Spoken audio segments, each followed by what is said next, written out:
we are going to let this get started again here. And hopefully we'll make it all the way through the benchy this time on attempt 2. Well, I can tell my calibration, which is my fault, is a little bit off just because of the roughness of the layers on the benchy that we already printed, but I would like to just get one done so I can test the overhangs, arches, you know, just kind of see a complete benchy to sort of diagnose and be able to see what we can do to dial this in a little bit better. Here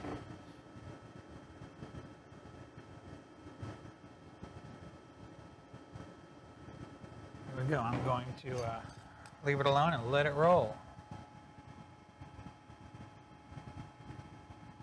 So make sure it gets that first layer at least going.